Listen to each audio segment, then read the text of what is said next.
All right. So hello, everyone. Thank you all for coming. My name is Desmond Cole, and I am the president of the Johns Hopkins Science Policy Group. I am actually a second year in the BCMB PhD program here at the School of Medicine. It is my absolute pleasure to host Dr. Shweta Galapati, who is the Director of Engagement and Outreach of the Journal of Science Policy and Governance, which is an internationally acclaimed peer-reviewed science policy publication.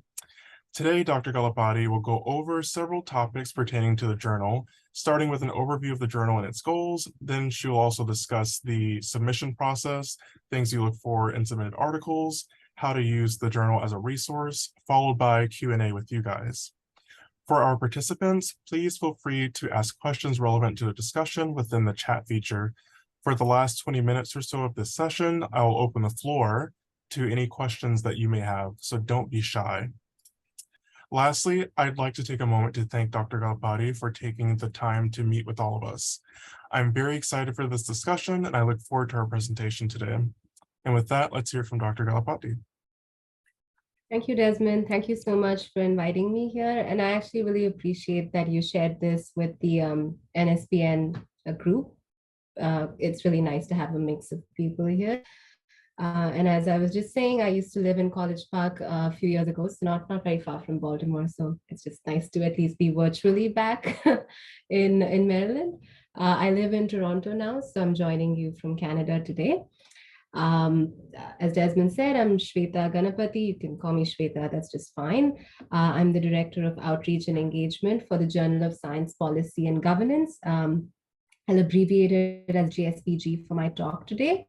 My day job, I'm a senior policy advisor for a federal granting agency called the Natural Sciences and Engineering Research Council of Canada.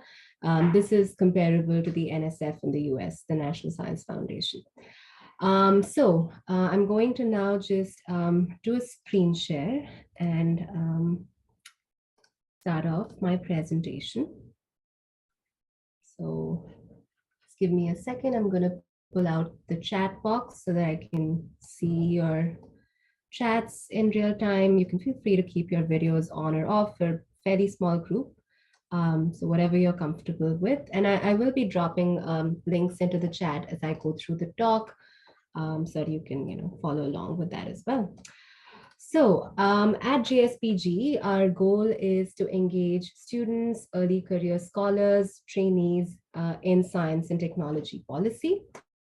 So I'll start off with a bit of background on the journal for those of you who may not be familiar with it. We are an internationally recognized, open access, peer-reviewed publication and a registered nonprofit, and we've been around since 2011. And I will just say at the very beginning of my presentation that the opportunities that I'll share with you about JSPG, they're all free. So we are very much oriented towards students and trainees, and we're just trying to make it easier for you to bring your voices into the science policy discourse. So we're open access, free to publish.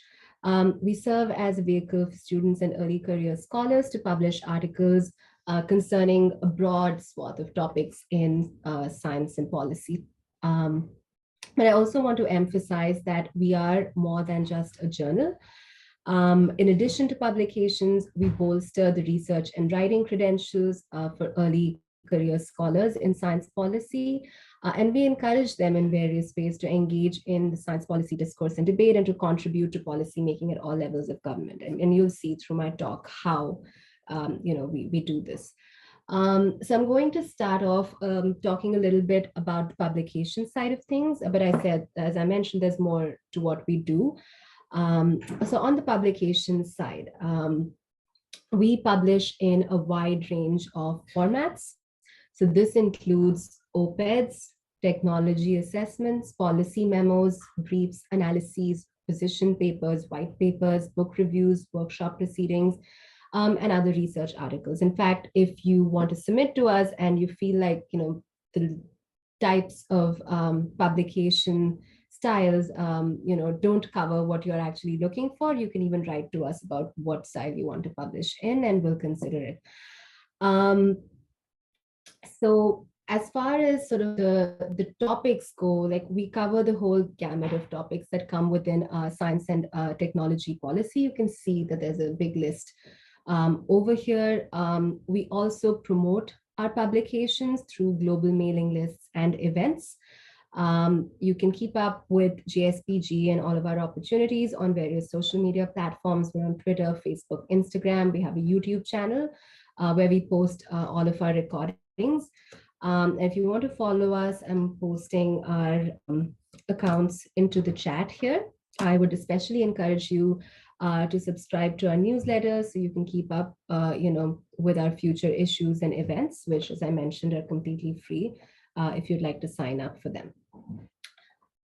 So on publications, JSPG publishes 2 to 4 special issues every year and 2 standard issues. So standard issues are usually a winter standard issue sort of in spring and a summer standard issue in the fall. October recently is when we've published our 2022 summer standard issue. The standard issues are nice because they are completely open calls for submission. There are no topics that we, define, and all, formats are always welcome. The special issues are usually sponsored by a partnering organization, and they're usually focused in scope in terms of the topic based on sort of the interests of that organization. Our standard issues can also be sponsored, but like I said, they're completely open. So depending on what your interests are, if your interests are really well defined and you know what to submit on, a standard issue is a good avenue for you. But you can also look at our special calls for papers, for some inspiration on topics. The eligibility to publish in JSPG includes being a current student, postdoc, policy fellow, and generally a professional who's within 5 years of earning their last degree, an early career professional under 30 years of age. Senior individuals can also co-author submissions, and they can do so with eligible early career individuals, but the student or the early career researcher must be the first and the primary author of the submission. The idea here is to give trainees, the opportunity to lead a publication. And so if you have questions about eligibility, you can refer to our submissions page. You can read through it. And then if you still have questions, you can contact us, providing the link in the chat. Now, as for active calls, sort of a call for action for you all, if you're interested, we currently have 1 open call for papers, and this happens to be a special issue sponsored by an international organization called Inter-American Institute for Global Change Research, or the IAI. IAI is based in Montevideo, Uruguay, and it's basically a consortium of countries within North America. And this issue is going to be focused on development policy and global change in the Americas. And the deadline for this is January 22nd. So when we have, any calls for papers, we also have a few sort of writing workshops and webinars to help you prepare your submission for that. Or even, if you're not that interested in this topic, for you to just learn a little bit more about it. So for example, with this special issue, we had a writing workshop on October 31st, which was focused on transdisciplinarity and communication.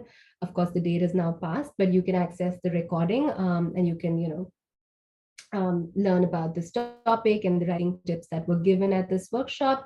In general, I would encourage you to encourage writing workshops. We'll certainly have some in the new year to practice your policy writing skills on the topic. You can even find collaborators and co-authors at these types of webinars, at these types of workshops, because there are breakout rooms and you can talk to people and stuff. There's also a couple of upcoming webinars associated with this issue. And the idea behind webinars is if this topic is new to you, you can hear from experts and you can get a sense of what is happening in this field. Where is the discussion, where is the discourse? And then that should help you figure out, so what is your angle? How do your interests, how does your expertise, intersect with that, and what could you possibly write on? So there's an upcoming webinar on the topic of transdisciplinarity in the development of science policy and diplomacy outputs. This is at the end of this month, November 28th. And there's another one focused on issues of the Global South. This is on December 12th.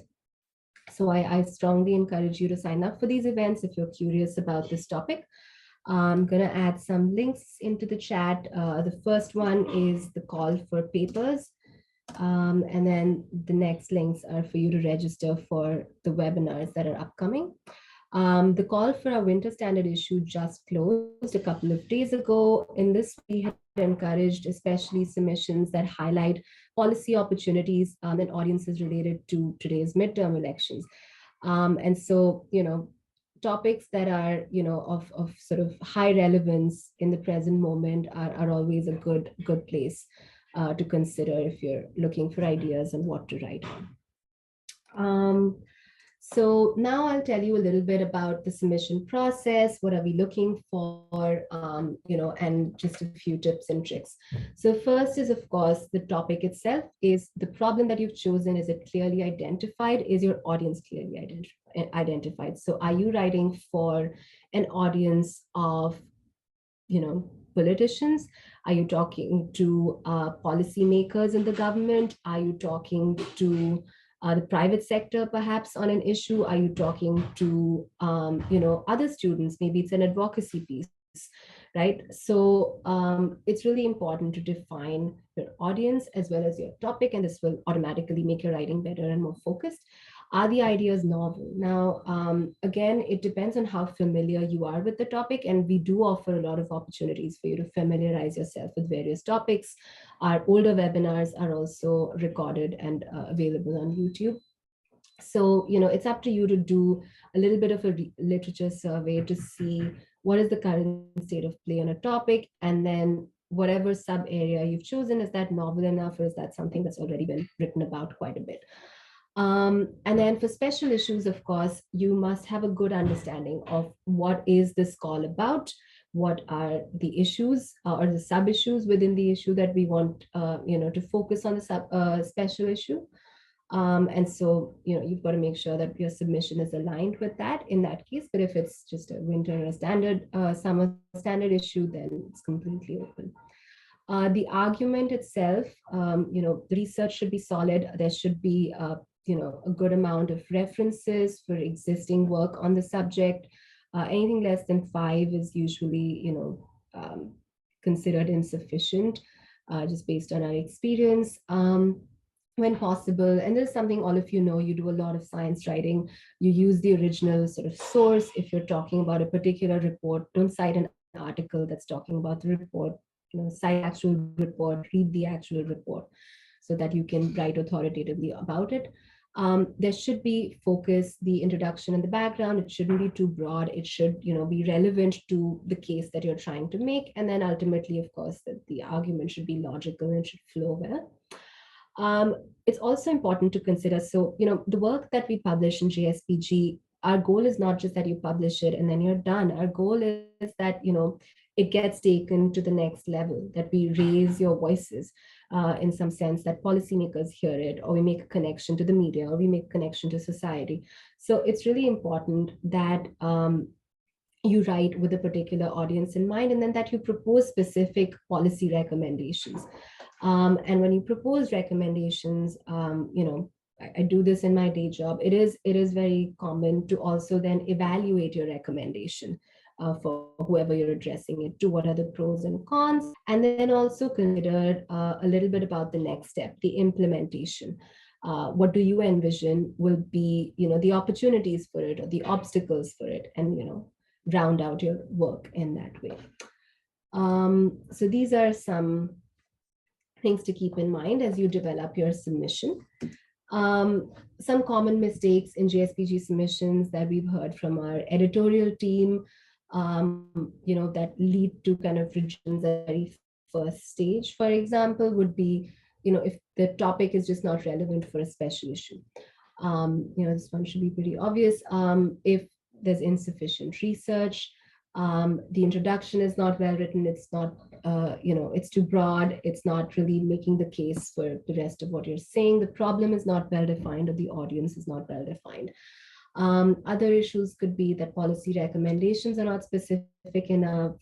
You don't really talk about, what would happen if you took this idea one step forward and took it towards implementation.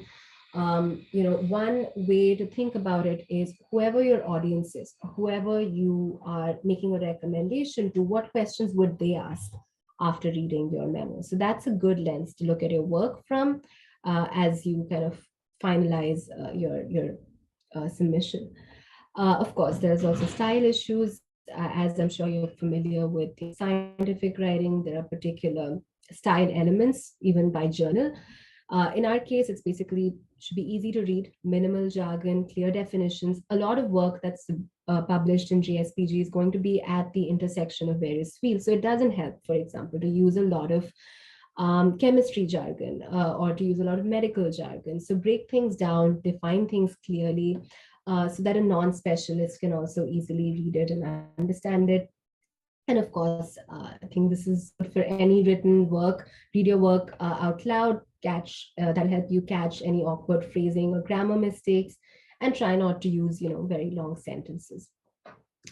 Now I'll walk you through the submission process itself.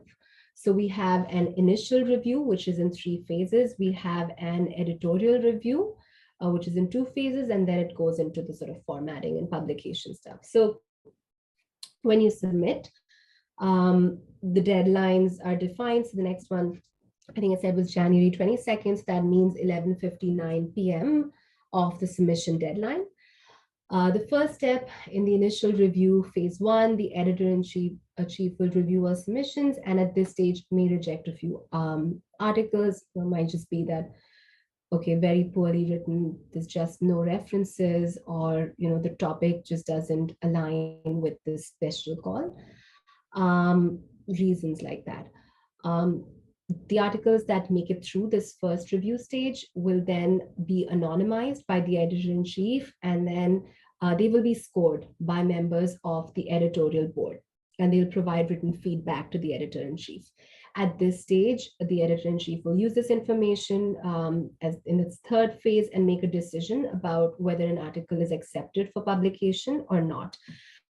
So a number of articles will get accepted at this stage, pending editorial revisions. In the first step of editorial review, each submission will now be allocated to editors, a primary and a secondary editor. The primary editor will become the main contact point with the author, with the main submitting author.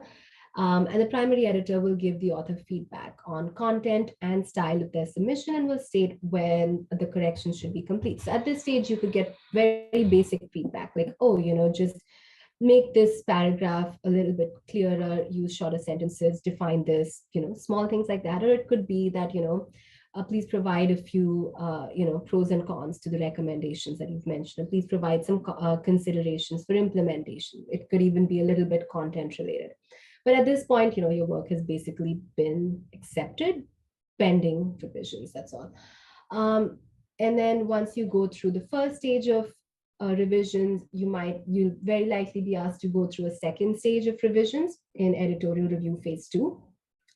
And in very rare cases, exceptional cases, you may be asked to go through round 3. And here, the important thing is to address editor comments and to do it in a timely way. And then once you've gone through that and it's been, approved by your primary editor, the article will be placed into the final format for publication. It'll be reviewed again by the editor-in-chief, who'll do a final check to make sure of the right standard. You'll be asked to provide a signed copy of the publication agreement, and then finally it'll be published on the website of JSPG. It'll be promoted. Of course, we only publish things online, so it's not like a print. It'll be promoted over social media, and we'll also encourage you to take the work forward and to promote it further. So on the submission process, we have this chart that I shared. It's also published on our website, so I'm going to put it in the chat. And there's also a grading rubric for publications, which is very similar to what I described. So you can check those out. And now I'm going to talk about those sort of opportunities in addition to publication that we offer. So we provide in general professional development opportunities in science policy. So prior to each issue submission deadline, As I mentioned, we hold a series of webinars and writing workshop to help authors prepare their submissions to the issue. For standard issues, since they're not focused on a particular topic, we usually have a career-related event. So again, this is a professional development opportunity to meet folks in science policy, make some connections, and just explore the area based on your interests. So you can see a flyer of one such event that we did with AAAS Science Policy Fellows, which was recorded. So they all spoke about their experiences, and of course there's Q&A, but you can at least listen to their experiences and maybe connect with them if this is of interest. For the past 2 years, we have also partnered with a GPS STEM at UC Irvine and other groups to offer virtual international science policy and advocacy certificate program, where you can learn about science policy fundamentals. So this is the certificate program. Engage in practical exercises and network with policy professionals. This is not currently open, but we plan to open applications in a few months. So, encourage you to again keep up with the newsletter and apply if this is of interest. We also, have calls for editors. So the applications for the second cohort of associate editors, it went live a few months ago. It closed at the end of August. This is a really nice opportunity to kind of experience JSPG from the other side, to hone your skills in policy writing and editing. It, helps you to really grow as a writer yourself, and you can help shape future issues of the journal. So if this is of interest, you can look out for openings next year. I will flag that if you are part of the editorial team, you won't be able to publish that year. So you can be strategic in planning out, when you want to do what, in case you want to do both. And then finally, this year, we started something new, our ambassador program. I don't have a picture here, but this is basically a program that's open to undergraduate and graduate students all over the world to work with JSPG staff in various areas. We've taken on 11 ambassadors, and we plan to take on more in the coming years. I have 2 ambassadors in my team, and a third one might be joining in the area of outreach and engagement. One of them is an undergraduate student in Cambridge, UK. The other is an undergraduate student at UCLA. So personally, for me, it's a pleasure to work with them. I try to offer a bit of mentorship, and they're doing a great job helping me with outreach and engagement, based on their areas of interest. So again, if you want to know more about the ambassador program, open to answering questions in the chat and about, of course, any of these opportunities. I'm also going to put a few links in the chat so that you know where to find all of this on our website. But I think the easiest way to keep track of these things is through our newsletter. And if you're active on Twitter, if you want to follow us on Twitter, social media, LinkedIn, whatever your preferred platform is. Now, in addition to the items I've mentioned, I want to also share a few opportunities that we offer to published authors in terms of highlighting published work in talks or panels through our partners. And I'll show you a few examples. So the first example is this one with a screenshot of what looks like a Zoom call. Okay, I see a question, so I'm just going to pause. To become an associate editor, do you need to have previously published in JSPG? No, you do not need to have previously published in JSPG. It helps to sort of show that you have an interest in writing. Maybe you've published in some magazine at your university or something like that. There are interview process. There's a kind of detailed interview process, but no, having published in JSPG is not. It's not a requirement at all. Yeah, feel free to drop in your questions. I'm just going to scroll. Yeah, I don't think I've missed any other questions. All right, so yeah, so I was talking about this, this Zoom call photo here. So this is basically some of our authors who published in a special issue on climate change solutions, which was sponsored by the United Kingdom Science and Innovation Network. And they actually presented their work virtually at the British Embassy. So this is where, we really like to take the work that's published in our journals sort of one step forward to those who can actually, make changes in policy. We also had another issue, which was on diversity in science policy. It was sponsored by NSPN, which you're all familiar with, and published in collaboration with SACNAS, which is a Society for Advancement of Chicanos, Hispanics, and Native Americans in Science. And some of the published authors went to the SACNAS annual conference and presented their work. So this is getting started in science policy as an early career scientist. And then we had, we also have a podcast here where we do author interviews and things like that. So it's on YouTube, it's on SoundCloud. It's a good way for published authors to, reach broader audiences. So you can listen to that. And I'm going to post the YouTube and the SoundCloud links in the chat, the certificate program. Okay, I see a question in there. Sorry, the certificate program link says no results found. Is there a different link? Please, thanks. Chloe, I'll look into that. I think it might be that we haven't set it up for the next round. So I'm going to circle back to you on that one if it's coming up soon or something like that. If not, I'm going to see that it should be on the website. It's a bit weird that it's broken, actually. I'll get back to you on that one. You're very welcome. Okay, so I just shared with you the YouTube and SoundCloud links.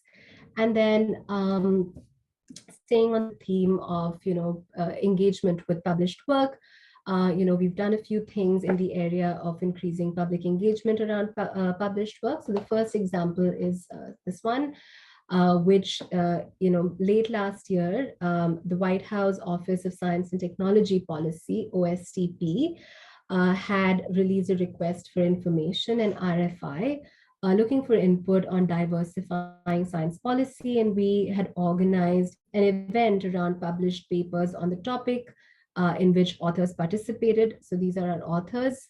And we use the published ideas as a starting point to submit a response to OSTP. And so you're able to cite our authors on that. So this was just, a little bit of real world application, taking the work, one step closer to the policymakers. Also, we encourage media highlights of published work. So here you see a highlight by Northwestern of some of our published authors who are graduate students at Northwestern, and they co-wrote a paper about diversifying publishing languages besides English, and Northwestern featured their work. So, these are some ways, some examples of how authors have been taking their work one step forward after publication.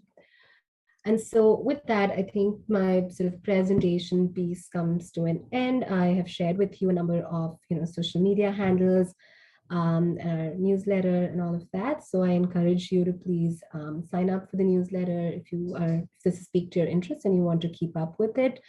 In the upcoming year, we'll have, the special call, we'll have standard issues, we'll have other opportunities with the editorial board as well as with, ambassadors. And so I'm going to just finally now put my contact information in the chat if you want to reach out later on. I'm here to answer questions, of course, but if you want to connect after we head out from this meeting, you're very welcome to. So with that, thank you for your attention, and I'll pass it back to you, Desmond, for the Q&A part. All right. Yes, thank you. That was a great presentation. Does anyone have any questions or any other questions?